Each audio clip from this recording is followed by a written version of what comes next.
¿Cuál es el panorama actual en términos de políticas y aspectos socioeconómicos del país que agrava la problemática del cambio climático? Pues yo creo que la problemática del cambio climático se agrava fundamentalmente porque el país tiene como estrategia de desarrollo el extractivismo, es decir, el país le está apostando, por ejemplo, a la explotación minera como una de sus principales locomotoras de desarrollo. Y en ese sentido, pues uno sabe que, por ejemplo, la minería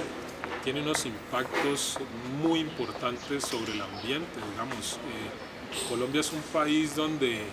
si se hace un cruce entre zonas mineras y áreas de importancia ambiental como páramos, zonas de bosque natural, zonas de reserva donde nace el agua, por ejemplo, donde hay fuentes de agua, pues hay, digamos, una correlación casi que perfecta. Si uno pone un mapa de las áreas de concesión minera y las zonas, digamos, de importancia ambiental estratégica, casi que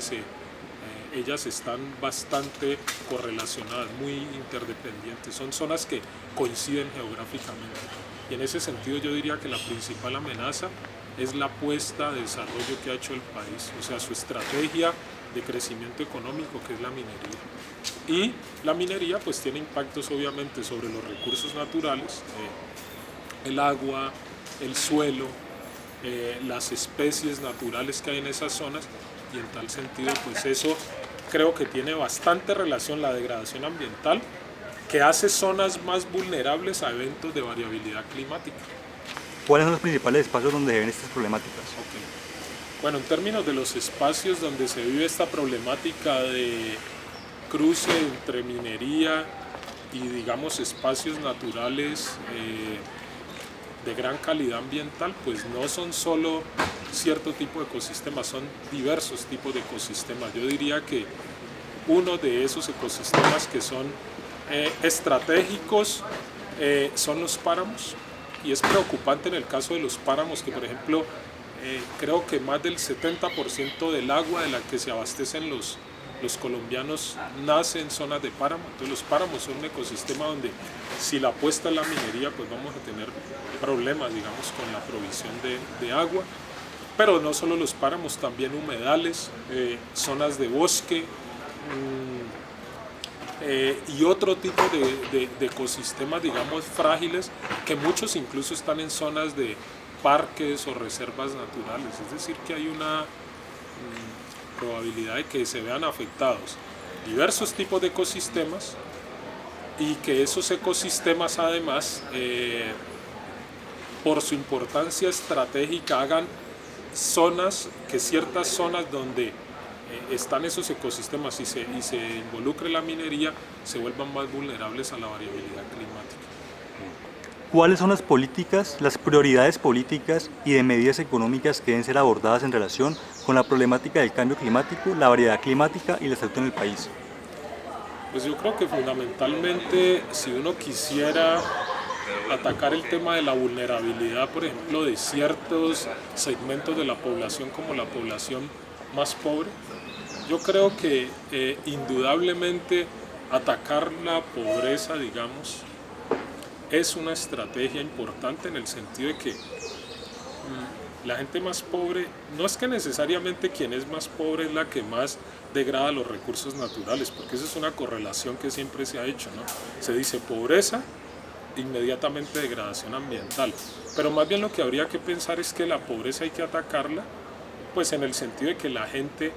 que está más pobre muchas veces sí está sentada en zonas más vulnerables, donde estos eventos extremos termina afectándola de manera más crítica. En ese sentido, atacar la pobreza y tratar de que, digamos, las condiciones socioeconómicas de la población que está en una condición más alta de pobreza y que por tanto es más vulnerable, salga de esa condición, y que haya, digamos, una atención estatal en términos de una oferta de vivienda digna, de políticas de empleo, de actividades económicas que permitan, que respeten las formas de sustento de estas comunidades, pues creo yo que los hogares más pobres de Colombia serían menos vulnerables, y en ese sentido podrían estar más preparados para hacer frente, digamos, a la variabilidad climática. pero también creo que de parte del Estado definitivamente tiene que haber mayor control, por ejemplo, sobre la degradación ambiental. Creo que es fundamental que el Estado y en este sentido también las corporaciones ambientales de cada región tengan un control más fuerte sobre las actividades que se desarrollan en cada territorio, pero también diría que es fundamental revisar la apuesta de desarrollo que tenemos y, digamos, pensar si realmente la estrategia de que la minería sea nuestra principal fuente de crecimiento es, digamos, razonable desde el punto de vista ambiental o no. Entonces, profe, ¿cómo se ven afectadas las personas que consideran que la ciudad los protege, que están en esa burbuja de la ciudad y que no se ven afectados por el cambio climático? No, pensar que en la ciudad no hay efectos de la variabilidad climática es un error porque dentro de las ciudades también hay gente en condiciones de vulnerabilidad. Por ejemplo, si tomáramos el caso de Cali, la zona de Agua Blanca, donde entiendo hay una población cercana a 700.000 habitantes, 1.000.000 de habitantes, tiene unas condiciones ambientales bastante vulnerables. Es decir, que uno no puede pensar que la vulnerabilidad se da solo en las zonas rurales. Por el contrario, las ciudades, por la gran cantidad de población que tienen, por la gran aglomeración de gente, la cantidad de vehículos que tienen, los problemas de abastecimiento de agua, los problemas de saneamiento que pueden tener, los asentamientos en zonas de ladera, pueden incluso estar en condiciones más complicadas y más complejas desde el punto de vista de vulnerabilidad ante eventos climáticos. Es decir que yo no creo para nada que sea solo un problema rural. En la ciudad hay que preocuparse y bastante. Por ejemplo, cosas como los virus, creo yo, cuando hay más población y está más junta, creo que puede en algunos casos tener, por ejemplo, repercusiones mayores. Entonces, por supuesto que en la ciudad también hay bastantes problemas de ese tipo. Desde la perspectiva de la ecología política, ¿cómo debería ser la participación de las comunidades en relación con la problemática de la vulnerabilidad y adaptación del cambio climático? Pues me parece que lo primero es que hay que tener en cuenta que la misma gente debe estar en capacidad de proponer, primero de diagnosticar, digamos, cuáles son los impactos que aspectos como la vulnerabilidad climática tienen sobre su vida, ¿no? Eso, alguien sentado en un escritorio en Bogotá o en Cali o en Medellín o en las ciudades principales no va a poder necesariamente entender todas las consecuencias de problemas como la vulnerabilidad climática. En ese sentido yo creo que es fundamental que se conozcan las consecuencias de viva voz de quienes sufren ese tipo de problemas. Pero la cosa no se puede quedar ahí, creo que además tiene que haber también un involucramiento directo y una participación directa de las personas que, digamos, desde condiciones más desfavorecidas también tienen que opinar y deben opinar sobre cuáles pueden ser las estrategias que más les favorezcan para cambiar esa condición actual en la que están de pobreza y de injusticia ambiental. Yo creo que entonces habría que hacer una gran discusión, por ejemplo, con participación de movimientos sociales que representen la visión de esas comunidades sobre si las apuestas de desarrollo actuales son justas desde el punto de vista ambiental y social. ¿Cómo se espera que sea el papel del Estado en relación con la problemática del cambio climático, la vulnerabilidad y su efecto en la salud? ¿Y qué papel deben jugar las instituciones académicas? Pues a ver, lo primero, creo que desde el punto de vista de las entidades gubernamentales, creo que tienen una gran responsabilidad y es que tengan acciones coherentes. Uno de los problemas principales es que mientras el Ministerio de Minas y Energía y el de Comercio Exterior están proponiendo un tipo de apuestas, quizá haya otros ministerios como el de Ambiente aunque tampoco estoy tan seguro qué tanto defiende lo ambiental el Ministerio de Ambiente, pero digamos tiene que haber coherencia en términos de que estas entidades realmente vayan hacia el mismo lado. Es decir, yo sé que es imposible que un país deje de tener ciertas actividades económicas porque se requiere la actividad económica también para que el país tenga, digamos, crecimiento económico, digamos, cierto progreso, pero desde las entidades del gobierno del Estado se tiene que marchar en la misma dirección en el sentido de que ellas deben tener unos principios de acción claros. Y esos principios de acción no pueden ser solamente el crecimiento económico, sino que, digamos, la sustentabilidad ambiental, la conservación de ecosistemas estratégicos, pero digamos esa conservación de ecosistemas estratégicos contando con la gente que habita en esas zonas, es un tema muy importante. Es decir, las entidades del Estado tienen que estar coordinadas y tienen que ser fuertes en defensa también de esas prioridades ambientales, no solamente en defensa del modelo de desarrollo y de crecimiento económico y de explotación minera y de gran explotación, digamos, agroindustrial, sino que tienen que también, digamos, balancear eso con la protección ambiental. Y creo que en este momento hay poco, digamos, de esa otra parte. Hay mucho de soporte, apoyo a lo que es crecimiento económico, pero muy poco a la parte, digamos, de control, conservación y una visión ambiental fuerte. Y desde la academia, yo creo que el compromiso de la academia es muy fuerte en el sentido de generar la información, de generar los datos y de hacer estudios serios con una visión, digamos, de no solo de producir esos datos y esa información para que los lean académicos, ¿no?, sino tal vez en el sentido también de transformación social, es decir, de que esa información que viene de estudios hechos, digamos, con toda la seriedad y el rigor del caso, puedan ser traducidos en el lenguaje de la gente del común y que eso sirva para que la gente del común también, digamos, pueda saber la situación en la que está, pueda tomar decisiones y pueda actuar sobre ella. Yo creo que una cosa que tal vez algunos académicos no consideran, pero que debemos promover es que lo que haga la universidad sirva incluso para generar movilización social. Algunos entenderán eso como algo muy,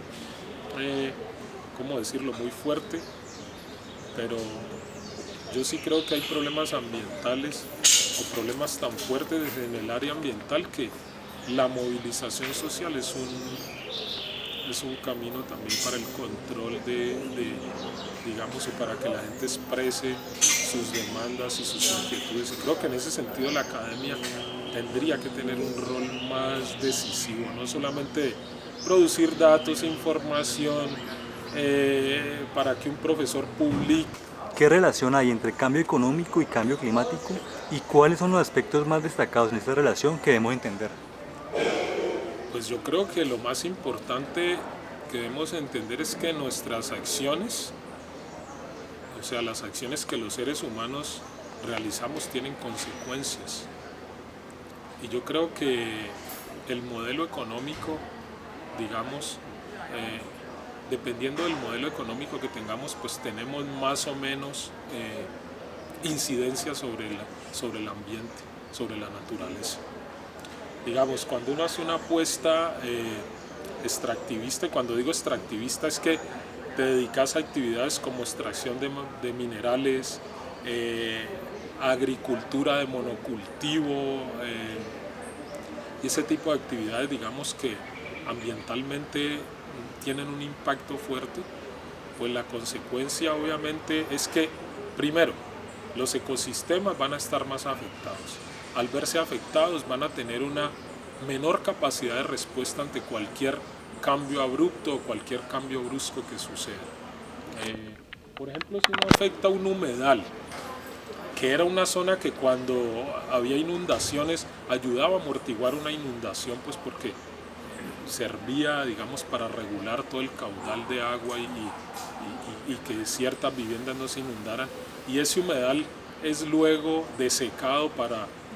poner tierra agrícola ahí, pues obviamente cuando vuelva esa inundación a suceder, lo que va a pasar es que el fenómeno que hacía ese humedal, que era regular la inundación, ahora no va a suceder y esa inundación va a llegar hasta las viviendas de la gente que esté cerca a la zona del humedal. Es decir que, ¿cuál es la relación? Digamos, para concluir,